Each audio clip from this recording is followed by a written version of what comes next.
Hi എല്ലാവർക്കും പുതിയൊരു വീഡിയോയിലേക്ക് സ്വാഗതം. ഇന്ത്യൻ ഭരണഘടനയുമായിട്ട് ബന്ധപ്പെട്ട് നമ്മൾ പഠിക്കുന്ന അവസാനത്തെ ഫണ്ടമെൻ്റൽ റൈറ്റാണ് ആർട്ടിക്കിൾ 32 പറഞ്ഞിട്ടുള്ള റൈറ്റ് ടു കോൺസ്റ്റിറ്റ്യൂഷണൽ റെമഡീസ് എന്ന് പറയുന്നത്. നമ്മൾ കഴിഞ്ഞ കുറേയധികം ക്ലാസ്സുകളിലായിട്ട് ഒത്തിരി അനേകം ഫണ്ടമെൻ്റൽ റൈറ്റ്സുകളെ കുറിച്ച് പഠിച്ചിട്ടുണ്ടായിരുന്നു.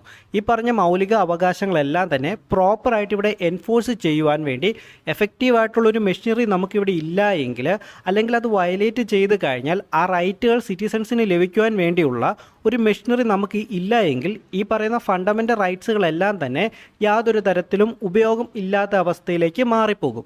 ആ ഒരു സാഹചര്യം ഒഴിവാക്കുവാൻ വേണ്ടിയാണ് ഇന്ത്യൻ ഭരണഘടനയിൽ ആർട്ടിക്കിൾ 32 അല്ലെങ്കിൽ റൈറ്റ് ടു കോൺസ്റ്റിറ്റ്യൂഷണൽ റെമഡീസ് കൊണ്ടുവന്നിട്ടുള്ളത്. ഇതിൽ പറഞ്ഞിട്ടുള്ളത് ഓരോ അഗ്രീവ്ഡ് സിറ്റിസൺസിനും ഫണ്ടമെൻ്റൽ റൈറ്റ്സ് എൻഫോഴ്സ് ചെയ്യാൻ വേണ്ടിയിട്ടുള്ള കുറച്ച് റെമഡീസിൻ്റെ അവകാശങ്ങളാണ്. അതായത് ഈ ഫണ്ടമെൻ്റൽ റൈറ്റ്സ് ലംഘിക്കപ്പെട്ട് കഴിഞ്ഞാൽ എങ്ങനെ ആ വ്യക്തിക്ക് അത് നേടിയെടുക്കാൻ പറ്റും എന്ന് പറയുന്ന അവകാശങ്ങളും ആയിട്ട് ബന്ധപ്പെട്ട ആർട്ടിക്കിളാണ് ഇന്ത്യൻ ഭരണഘടനയുടെ ആർട്ടിക്കിൾ 32 അല്ലെങ്കിൽ റൈറ്റ് ടു കോൺസ്റ്റിറ്റ്യൂഷണൽ റെമഡീസ് എന്ന് പറയുന്നത്. ഇതിനെ നമുക്ക് മറ്റൊരു തരത്തിൽ പറയുകയാണെങ്കിൽ മൗലിക അവകാശങ്ങളുടെ സംരക്ഷണം എന്ന് പറയുന്നത് മറ്റൊരു മൗലിക അവകാശം ആണ് എന്ന് നമുക്ക് പറയുവാൻ വേണ്ടി സാധിക്കും. ഇതില്ല എങ്കിൽ നമ്മുടെ മൗലിക അവകാശങ്ങൾ എന്ന് പറയുന്നത് കുറച്ച് താളുകളും കുറേയധികം വാക്കുകളും മാത്രമായിട്ട് പോകും. നമ്മുടെ ഫണ്ടമെൻ്റൽ റൈറ്റിനെ യഥാർത്ഥത്തിൽ യാഥാർത്ഥ്യമാക്കുന്നതെന്ന് പറയുന്നത് ഇന്ത്യൻ ഭരണഘടനയുടെ ആർട്ടിക്കിൾ 32 ആണ്.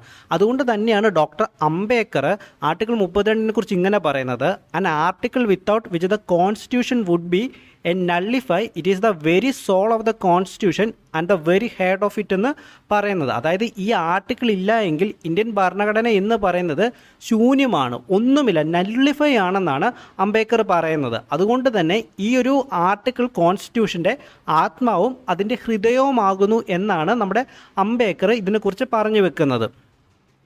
ഇതുമായിട്ട് ബന്ധപ്പെട്ട് സുപ്രീം കോടതി പറയുന്നത് ഈ ആർട്ടിക്കിൾ 32 ഇന്ത്യൻ ഭരണഘടനയുടെ ബേസിക് ഫീച്ചേഴ്സിലാണ് സുപ്രീം കോടതി ഉൾപ്പെടുത്തിയിട്ടുള്ളത്. അതുകൊണ്ട് തന്നെ ഒരു ഭരണഘടനാ ഭേദഗതിയിൽ കൂടെ പോലും ഇതിനകത്തുള്ള കാര്യങ്ങളൊന്നും തന്നെ എടുത്തു മാറ്റുവാനോ അബ്രിഡ്ജഡ് ചെയ്യുവാനോ സാധിക്കുകയില്ല. ഇതിൽ 4 പ്രൊവിഷനുകളാണ് ഇന്ത്യൻ ഭരണഘടനയുടെ ആർട്ടിക്കിൾ 32 പറഞ്ഞിട്ടുള്ളത്. അതിൽ ഒന്നാമത്തെ പ്രൊവിഷൻ എന്ന് പറയുന്നത്, ആദ്യത്തെ വ്യവസ്ഥയായിട്ട് പറയുന്നത്, മൗലിക അവകാശങ്ങൾ നടപ്പാക്കുന്നതിന് ഉചിതമായ നടപടികളിലൂടെ സുപ്രീം കോടതിയെ സമീപിക്കുവാനുള്ള അവകാശം ഇവിടുത്തെ പൗരന്മാർക്ക് നൽകിയിട്ടുണ്ട് എന്നുള്ളതാണ്. അതായത് നമ്മുടെ ഒരു മൗലിക അവകാശം ലംഘിച്ചു കഴിഞ്ഞാൽ ഇന്ത്യൻ സിറ്റിസൺ ആയിട്ടുള്ള വ്യക്തിയാണെങ്കിലും ഇനിയൊരു വിദേശിയാണെങ്കിൽ അദ്ദേഹത്തിന് നൽകിയിട്ടുള്ള അവകാശങ്ങൾ ലംഘിച്ചു കഴിഞ്ഞാൽ ഇവർക്ക് പ്രോപ്പറായിട്ടുള്ള പ്രൊസീജിയറുകളിൽ കൂടെ സുപ്രീം കോടതിയെ സമീപിക്കുവാൻ വേണ്ടി സാധിക്കുന്നതാണ് എന്നാണ് ഒന്നാമത്തെ പ്രൊവിഷനിലൂടെ പറയുന്നത്. രണ്ടാമത്തെ വ്യവസ്ഥയിൽ പറയുന്നത്, ഫണ്ടമെൻ്റൽ റൈറ്റ്സിൻ്റെ എൻഫോഴ്സ്മെൻറ്റിന് വേണ്ടിയിട്ട് റിട്ടുകൾ, ഓർഡറുകൾ അല്ലെങ്കിൽ ഡയറക്ഷൻസ് ഒക്കെ ഇഷ്യൂ ചെയ്യാനുള്ള അധികാരം സുപ്രീം കോടതിക്ക് ഉണ്ട് എന്നുള്ളതാണ്. ഈ പറഞ്ഞ റിട്ടുകളിൽ നമ്മുടെ habeas corpus, mandamus, prohibition, certiorari, കോ വാറൻ്റ് തുടങ്ങിയവയെല്ലാം ഉൾപ്പെട്ടിരിക്കുന്നു. അതെന്തെല്ലാമാണെന്നുള്ളത് നമുക്ക് മുന്നോട്ട് പോകുന്ന സമയത്ത് ഡീറ്റെയിൽ ആയിട്ട് നോക്കാം. ഇനി മൂന്നാമതായിട്ട് പറയുന്ന വ്യവസ്ഥ എന്നുള്ളത്, സുപ്രീം കോടതി അല്ലാതെ മറ്റു കോടതികൾക്കും ഈ പറഞ്ഞ റിട്ടുകൾ, ഓർഡറുകൾ, ഡയറക്ഷൻസ് ഒക്കെ പുറപ്പെടുവിപ്പിക്കാനുള്ള അവകാശം പാർലമെൻറ്റിന് നൽകുവാൻ സാധിക്കുമെന്നുള്ളതാണ്. സുപ്രീം കോടതിക്ക് നൽകിയിട്ടുള്ള പവറിന് മേലെ നിന്നുകൊണ്ട് ഒരിക്കലും ഇത് ചെയ്യുവാൻ വേണ്ടി സാധിക്കുകയില്ല. എന്നാൽ അതിന് കീഴെ നിന്നുകൊണ്ട് സാധിക്കും, എപ്പോൾ പാർലമെൻറ്റ് അങ്ങനെ ഒരു അധികാരം നൽകുകയാണെങ്കിൽ. ഈ മറ്റു കോടതികൾ എന്നുള്ളതിൽ ഹൈക്കോടതിയെ ഉൾപ്പെടുത്തിയിട്ടില്ല. കാരണം ഹൈക്കോടതിക്ക് ഇത്തരത്തിൽ റിട്ട് പുറപ്പെടുവിക്കാനുള്ള അധികാരം ഇന്ത്യൻ ഭരണഘടനയുടെ ആർട്ടിക്കിൾ 226 വഴി നൽകുന്നുണ്ട്. അതുകൊണ്ട് തന്നെ ഹൈക്കോടതി അല്ലാത്ത മറ്റു കോടതികളുടെ കാര്യമാണ് ഇവിടെ പരാമർശിച്ചിട്ടുള്ളത്. ഇനി നാലാമത്തെ വ്യവസ്ഥ എന്ന് പറയുന്നത്, നമ്മുടെ ഭരണഘടനയിൽ ഫണ്ടമെൻ്റൽ റൈറ്റ്സ് എപ്പോഴൊക്കെ സസ്പെൻഡ് ചെയ്യുവാനായിട്ട് സാധിക്കുമെന്നുള്ളതാണ്. ഫണ്ടമെൻ്റൽ റൈറ്റ്സ് ചില സാഹചര്യങ്ങളിൽ വയലേറ്റ് ചെയ്തു കഴിഞ്ഞാൽ നമുക്ക് സുപ്രീം കോടതിയെ സമീപിക്കുവാനായിട്ട് സാധിക്കുകയില്ല. അതിനുദാഹരണം എന്ന് പറയുന്നത്, ആർട്ടിക്കിൾ 359 പ്രകാരമുള്ള നാഷണൽ എമർജൻസി പുറപ്പെടുവിക്കുന്ന സമയം ഫണ്ടമെൻ്റൽ റൈറ്റ്സ് എൻഫോഴ്സ് ചെയ്യുവാൻ വേണ്ടി ഒരു കോടതിയിലേക്കും ചെന്നിട്ട് കാര്യമില്ല. അങ്ങനെ സസ്പെൻഡ് ചെയ്യാനുള്ള അവകാശം ഭരണഘടനയിലുണ്ട്. അതുപോലെ തന്നെ ഭരണഘടനയിൽ പറയാത്ത ഒരു അവസ്ഥയിൽ ഒരിക്കലും സസ്പെൻഡ് ചെയ്യാനായിട്ട് സാധിക്കുകയുമില്ല. ഇതിലൂടെ ഈ ഒരു രാജ്യത്തെ സിറ്റിസൺസിൻ്റെ ഡിഫൻഡറായിട്ടും ഗ്യാരണ്ടറുമായിട്ടാണ് സുപ്രീം കോടതിയെ കോൺസ്റ്റിറ്റ്യൂട്ട് ചെയ്തിരിക്കുന്നത് എന്ന് നമുക്ക് മനസ്സിലാക്കുവാനായിട്ട് സാധിക്കും. ഈ ഒരു കാര്യത്തിനായിട്ട് ഒറിജിനലും വൈഡ് ആയിട്ടുള്ള പവേഴ്സാണ് സുപ്രീം കോടതിക്ക് നൽകിയിട്ടുള്ളത്. ഒറിജിനൽ എന്ന് പറഞ്ഞു കഴിഞ്ഞാൽ എന്തെങ്കിലും ഒരു ഫണ്ടമെൻ്റൽ റൈറ്റ്സിൻ്റെ വയലേഷൻ നടന്നു കഴിഞ്ഞാൽ സിറ്റിസൺസിന് ഡയറക്റ്റ് ആയിട്ട് സുപ്രീം കോടതിയെ സമീപിക്കുവാൻ സാധിക്കുന്നതാണ്. അതായത് ഒരു അപ്പീൽ വഴിയെ പോകേണ്ടതില്ല എന്ന് ചുരുക്കം. കീഴ്ക്കോടതിയിൽ പോയിട്ട് അവിടുന്ന് മുകളിലേക്ക് സുപ്രീം കോടതി വരെ എത്തുന്ന ആ ഒരു പ്രൊസീജിയറിൽ കൂടെ കടന്നു പോകണ്ട. ഫണ്ടമെൻ്റൽ റൈറ്റ്സ് വയലേഷൻ നടക്കുന്ന സമയത്ത് നമുക്ക് നേരിട്ട് സുപ്രീം കോടതിയെ സമീപിക്കാൻ വേണ്ടി സാധിക്കുന്നതാണ്. ഇനി ഇതിൻ്റെ പവേഴ്സ് വൈഡാണെന്ന് പറയാനുള്ള കാരണം ഫണ്ടമെൻ്റൽ റൈറ്റ്സുമായിട്ട് ബന്ധപ്പെട്ട കാര്യങ്ങളിൽ ഓർഡറുകൾ ഇഷ്യൂ ചെയ്യുവാനോ ഡയറക്ഷൻസ് ഇഷ്യൂ ചെയ്യാനോ അല്ലെങ്കിൽ റിട്ട് പുറപ്പെടുവിക്കാനോ ഉള്ള അധികാരത്തിന് മുകളിൽ സുപ്രീം കോടതിക്ക് ഒരു റെസ്ട്രിക്ഷനുമില്ല. അവരുടെ പവേഴ്സ് എന്ന് പറയുന്നത് ആബ്സല്യൂട്ടാണ്. അതുകൊണ്ടാണ് ഇതിന് വൈഡ് എന്ന് പറയുന്നത്. ഇനി ആർട്ടിക്കിൾ 32ൻ്റെ ഉദ്ദേശം എന്ന് പറയുന്നത് ഇവിടുത്തെ ഫണ്ടമെൻ്റൽ റൈറ്റ്സ് ഉറപ്പ് നൽകുന്നതും വളരെ ഫലപ്രദമായതും വേഗത്തിലുള്ളതുമായതും ചെലവ് കുറഞ്ഞതും സംഗ്രഹമായിട്ടുമുള്ള ഒരു പ്രതിവിധി ഇന്ത്യൻ പൗരന്മാർക്ക് നൽകുക എന്നുള്ളതാണ്. അതുപോലെ തന്നെ ഭരണഘടന ഉറപ്പ് നൽകുന്ന മൗലിക അവകാശങ്ങൾ മാത്രമേ ആർട്ടിക്കിൾ 32 പ്രകാരം നടപ്പിലാക്കാൻ കഴിയുകയുള്ളൂ. അടിസ്ഥാനപരമല്ലാത്ത ഭരണഘടനാ അവകാശങ്ങൾ, നിയമപരമായിട്ടുള്ള അവകാശങ്ങൾ മുതലായവ ഇതിൽ ഉൾപ്പെടുന്നില്ല. ആർട്ടിക്കിൾ 32 എന്ന് പറയുന്നത് കോൺസ്റ്റിറ്റ്യൂഷനിൽ പറഞ്ഞിട്ടുള്ള ഫണ്ടമെൻ്റൽ റൈറ്റ്സിൻ്റെ പ്രൊട്ടക്ഷന് വേണ്ടി മാത്രമുള്ളതാണ്. അതായത് ആർട്ടിക്കിൾ 32 പറഞ്ഞിട്ടുള്ള റൈറ്റുകൾ എക്സൈസ് ചെയ്യണമെങ്കിൽ അവിടെ ഒരു ഫണ്ടമെൻ്റൽ റൈറ്റ്സിൻ്റെ വയലേഷൻ നടന്നിട്ടുണ്ടായിരിക്കണം. അത്തരത്തിൽ അത്യാവശ്യമായിട്ടുള്ള ഒരു ഘടകമാണെങ്കിൽ നമ്മൾ അതിനെ റെപ്രസെൻറ്റേറ്റ് ചെയ്യുന്ന വാക്കാണ് സൈനെ ക്വിനോൺ എന്നുള്ളത്. അതുപോലെ ഒരു ലെജിസ്ലേഷൻ്റെ എക്സിക്യൂട്ടീവ് ഓർഡറിൻ്റെ കോൺസ്റ്റിറ്റ്യൂഷണാലിറ്റി തെളിയിക്കുവാനായിട്ട് നമുക്ക് ഒരിക്കലും ആർട്ടിക്കിൾ 32 ഉപയോഗിക്കുവാൻ വേണ്ടി സാധിക്കുകയില്ല. എന്നാൽ അവിടെ ഡയറക്റ്റായിട്ടൊരു ഫണ്ടമെൻ്റൽ റൈറ്റ്സിൻ്റെ വയലേഷൻ നടന്നിട്ടുണ്ടെങ്കിൽ ഇത് നമുക്ക് ഉപയോഗിക്കുവാൻ വേണ്ടി സാധിക്കും. അല്ലാതെ മറ്റൊന്നിൻ്റെയും കോൺസ്റ്റിറ്റ്യൂഷണാലിറ്റി ചെക്ക് ചെയ്യുവാനായിട്ട് നമുക്കിത് ഉപയോഗിക്കുവാൻ വേണ്ടി സാധിക്കുകയില്ല. അവിടെ ഫണ്ടമെൻ്റൽ റൈറ്റ്സിൻ്റെ വയലേഷൻ നടന്നിട്ടുണ്ട് എങ്കിൽ മാത്രമേ ഒരു ലെജിസ്ലേഷൻ്റെ എക്സിക്യൂട്ടീവ് ഓർഡറിൻ്റെ കോൺസ്റ്റിറ്റ്യൂഷണാലിറ്റി ചെക്ക് ചെയ്യാൻ വേണ്ടി നമുക്ക് ആർട്ടിക്കിൾ 32 ഉപയോഗിക്കാൻ സാധിക്കുകയുള്ളൂ എന്നാണ് പറയുന്നത്. ഈ ഫണ്ടമെൻ്റൽ റൈറ്റ്സ് എൻഫോഴ്സ് ചെയ്യുന്ന കാര്യത്തിൽ സുപ്രീം കോടതിയുടെ ജൂറിസ്ഡിക്ഷൻ എന്ന് പറയുന്നത് ഒറിജിനൽ ജൂറിസ്ഡിക്ഷനാണ്. എന്നാൽ അത് ഒരിക്കലും എക്സ്ക്ലൂസീവ് അല്ല. ഇത് ആർട്ടിക്കിൾ 226 പറഞ്ഞിട്ടുള്ള ഹൈക്കോടതിയുടെ ജൂറിസ്ഡിക്ഷനുമായിട്ട് കൺകറൻ്റ് ആയിട്ടുള്ളതാണ്. അതായത് സുപ്രീം കോടതിക്കും ഹൈക്കോടതിക്കും ഈ പറഞ്ഞ കാര്യങ്ങളിൽ ഫണ്ടമെൻ്റൽ റൈറ്റ്സിൻ്റെ വയലേഷൻ നടക്കുന്ന സമയത്ത് ഓർഡറുകളും ഡയറക്ഷൻസും വൃട്ടുമൊക്കെ ഇഷ്യൂ ചെയ്യാനുള്ള അധികാരം ഇവയ്ക്ക് രണ്ടിനുമുണ്ട്. സുപ്രീം കോടതിക്കുമുണ്ട്, ഹൈക്കോടതിക്കുമുണ്ട്.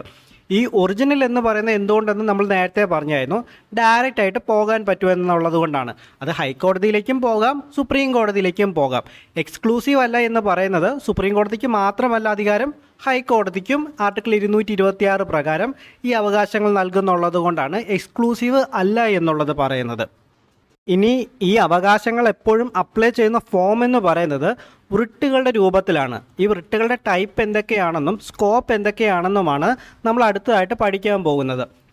വൃട്ടുകൾ ഇന്ത്യൻ ഭരണഘടനയുടെ ആർട്ടിക്കിൾ 32 കീഴിൽ സുപ്രീം കോടതിക്കും ആർട്ടിക്കിൾ 226 കീഴിൽ ഹൈക്കോടതികൾക്കും റിട്ട് ഇഷ്യൂ ചെയ്യാനായിട്ട് സാധിക്കുന്നതാണ്.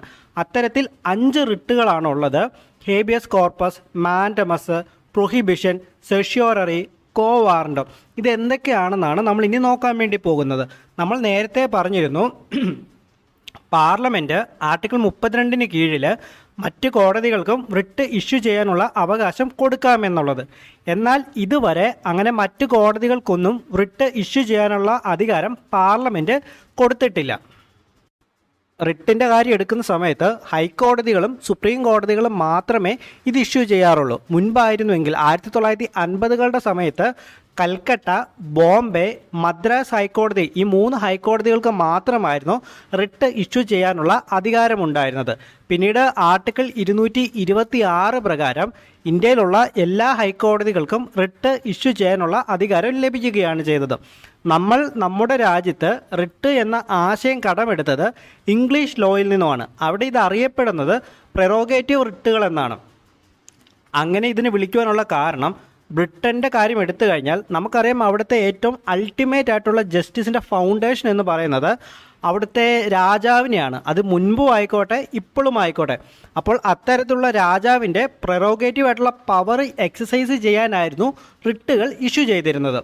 പിന്നീട് ബ്രിട്ടനിലെ ജനങ്ങളുടെ അവരുടെ അവകാശങ്ങളും ലിബർട്ടിയും ഒക്കെ അപ്ഹോൾഡ് ചെയ്യുവാൻ വേണ്ടി ഒരു എക്സ്ട്രാ ഓർഡിനറി റെമഡി എന്ന നിലയിലാണ് ഈ റിട്ടുകളെ അവിടുത്തെ ഹൈക്കോടതി പുറപ്പെടുവിപ്പിക്കാൻ വേണ്ടി പിന്നീട് തുടങ്ങുന്നത്. നമുക്കും ഇവിടെ നോക്കുകയാണെങ്കിൽ നമ്മുടെ ജനങ്ങളുടെ റൈറ്റ്സും ലിബർട്ടിയും അപ്ഹോൾഡ് ചെയ്യാനുള്ള ഒരു എക്സ്ട്രാ ഓർഡിനറി റെമഡി ആയിട്ടാണ് നമ്മൾ റിട്ടുകൾ പുറപ്പെടുവിപ്പിക്കാറുള്ളത്. നമ്മുടെ നാട്ടിൽ നമ്മുടെ സുപ്രീം കോടതിയും ഹൈക്കോടതിയൊക്കെ റിട്ട് പുറപ്പെടുവിപ്പിക്കാൻ പറ്റുമെങ്കിലും ഇവരുടെ റിട്ടുകളുടെ ജൂറിസ്ഡിക്ഷൻ തമ്മിൽ കുറച്ച് വ്യത്യാസങ്ങളുണ്ട്. പ്രധാനമായിട്ടും 3 വ്യത്യാസങ്ങളാണുള്ളത്. അതിലൊന്നാമത്തേതെന്ന് പറയുന്നത് സുപ്രീം കോടതിക്ക് ഫണ്ടമെൻ്റൽ റൈറ്റ് എൻഫോഴ്സ് ചെയ്യുന്ന കാര്യത്തിൽ മാത്രമേ റിട്ട് ഇഷ്യൂ ചെയ്യാൻ സാധിക്കുകയുള്ളൂ. എന്നാൽ ഹൈക്കോടതിക്ക് ഫണ്ടമെൻ്റൽ റൈറ്റ്സുകൾ അല്ലാത്ത പർപ്പസിന് വേണ്ടി റിട്ട് ഇഷ്യൂ ചെയ്യാനായിട്ട് സാധിക്കും. ഉദാഹരണം പറയുവാണെങ്കിൽ ഓർഡിനറി ലോയുമായിട്ട് ബന്ധപ്പെട്ട കാര്യങ്ങളിൽ റിട്ട് ഇഷ്യൂ ചെയ്യാനായിട്ട് ഹൈക്കോടതിക്ക് സാധിക്കും. എന്നാൽ സുപ്രീം കോടതിക്ക് അത് സാധിക്കുകയില്ല. സുപ്രീം കോടതിക്ക് ഫണ്ടമെൻ്റൽ റൈറ്റുകളായിട്ട് ബന്ധപ്പെടുന്ന കാര്യങ്ങളിൽ മാത്രമേ റിട്ട് ഇഷ്യൂ ചെയ്യാനായിട്ട് സാധിക്കുകയുള്ളൂ. രണ്ടാമത്തെ വ്യത്യാസം എന്ന് പറയുന്നത് സുപ്രീം കോടതിയുടെയും ഹൈക്കോടതിയും റിട്ട് ഇഷ്യൂ ചെയ്യുന്നതിൻ്റെ ടെറിട്ടറിയാണ്. സുപ്രീം കോടതിക്ക് ഇന്ത്യൻ ടെറിട്ടറിയിൽ എവിടത്തെ ഉള്ള കാര്യമാണെങ്കിലും റിട്ട് ഇഷ്യൂ ചെയ്യാനായിട്ട് സാധിക്കും. എന്നാൽ ഹൈക്കോടതികൾക്ക് അതാത് ഹൈക്കോടതികളുടെ ജൂറിസ്ഡിക്ഷനുള്ളിൽ വരുന്ന ഭാഗങ്ങളിലുള്ള കാര്യങ്ങളിൽ മാത്രമേ അവർക്ക് റിട്ട് ഇഷ്യൂ ചെയ്യാനായിട്ട് സാധിക്കുകയുള്ളൂ. ഇനി മൂന്നാമതായിട്ടുള്ള വ്യത്യാസം എന്തെന്ന് ചോദിച്ചു കഴിഞ്ഞാൽ ആർട്ടിക്കിൾ 32 പ്രകാരമാണ് ഫണ്ടമെൻ്റൽ റൈറ്റ്സ് വയലേറ്റ് ചെയ്യുന്ന സമയത്ത് സുപ്രീം കോടതിയെ നമ്മൾ സമീപിക്കുന്നത്. എന്നാൽ ആർട്ടിക്കിൾ 226 പ്രകാരമാണ് ഹൈക്കോടതിയെ സമീപിക്കുന്നത് എന്ന് നമ്മൾ പറഞ്ഞു. ഇതിൽ ആർട്ടിക്കിൾ 32 എന്ന് പറയുന്നത് ഒരു ഫണ്ടമെൻ്റൽ റൈറ്റാണ്. അതുകൊണ്ട് തന്നെ ആ റിട്ട് ജൂറിസ്ഡിക്ഷൻ എക്സൈസ് ചെയ്യുന്ന കാര്യത്തിൽ സുപ്രീം കോടതിക്ക് ഒരിക്കലും അത് നിരസിക്കുവാൻ വേണ്ടി സാധിക്കുകയില്ല. എന്നാൽ ഹൈക്കോടതിക്ക് ഇതൊരിക്കലും അങ്ങനെയല്ല. ഇത് അവരുടെ ഫണ്ടമെൻ്റൽ റൈറ്റ് അല്ലാത്തതുകൊണ്ട് അത് അവരുടെ ഡിസ്ക്രിഷണറി ആയിട്ടുള്ള പവറാണ്. വേണമെങ്കിൽ ഹൈക്കോടതിക്ക് റെഫ്യൂസ് ചെയ്യുവാനായിട്ട് സാധിക്കുന്നതുമാണ്. ആർട്ടിക്കിൾ 32 പ്രകാരം സുപ്രീം കോടതിനെ ഇവിടുത്തെ ഫണ്ടമെൻ്റൽ റൈറ്റ്സിൻ്റെ ഗ്യാരണ്ടിയറും ഡിഫൻഡറുമായിട്ടാണ് ഈ ഒരു നിയമത്തിലൂടെ മാറ്റിയിരിക്കുന്നത്. അപ്പോൾ ഈ 3 വ്യത്യാസങ്ങളാണ് ഈ ഹൈക്കോടതിയും സുപ്രീം കോടതിയുടെയും പവേഴ്സ് തമ്മിൽ വരുന്നത്. ഇനി നമുക്ക് ഹൈക്കോടതിയും സുപ്രീം കോടതിയും ഇഷ്യൂ ചെയ്യാൻ സാധിക്കുന്ന റിട്ടുകൾ എന്തെല്ലാമാണെന്ന് പരിശോധിക്കാം. പ്രധാനമായിട്ടും 5 റിട്ടുകളാണുള്ളത്. അതിൽ ആദ്യത്തെ റിട്ട് എന്ന് പറയുന്നത് ഹേബിയസ് കോർപ്പസ് ആണ്. ഈ ഹേബിയസ് കോർപ്പസ് എന്ന് പറയുന്ന ഒരു ലാറ്റിൻ ടേമാണ്. ഇതിൻ്റെ അർത്ഥം എന്ന് പറയുന്നത് ടു ഹാവ് ദ ബോഡി എന്നാണ്. ഒരു വ്യക്തിയെ മറ്റൊരു വ്യക്തി തടഞ്ഞു വെക്കുകയാണെങ്കിൽ ഇത്തരത്തിൽ ഹേബിയസ് കോർപ്പസ് എന്ന റിട്ട് പുറപ്പെടുവിപ്പിക്കുന്നത്. ഇപ്പോൾ ഒരാൾ മറ്റൊരു വ്യക്തിയെ തടഞ്ഞു വെച്ചിരിക്കുകയാണ്. അപ്പോൾ ആ വ്യക്തിയോട് തടഞ്ഞു വെച്ചിരിക്കുന്ന ആളെ പ്രൊഡ്യൂസ് ചെയ്യാൻ പറയുന്ന റിട്ടാണ് ഹേബിയസ് കോർപ്പസ്.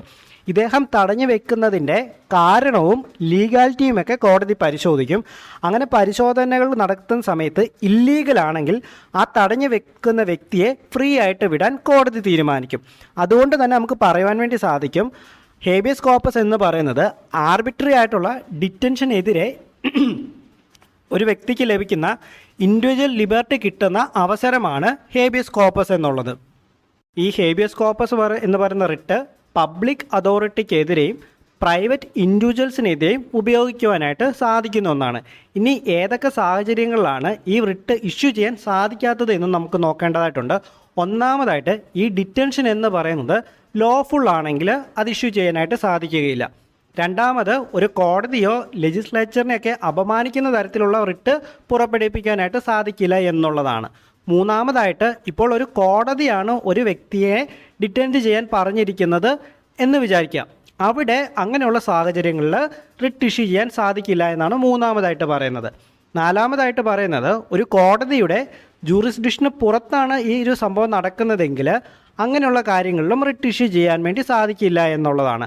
അപ്പോൾ ഇത്രയും കാര്യങ്ങളാണ് ഈ 4 കാര്യങ്ങളിലാണ് ഹേബിയസ് കോർപ്പസുമായിട്ട് ബന്ധപ്പെട്ട് റിട്ട് ഇഷ്യൂ ചെയ്യാൻ പറ്റാത്ത സാഹചര്യങ്ങൾ നിലവിലുള്ളത്.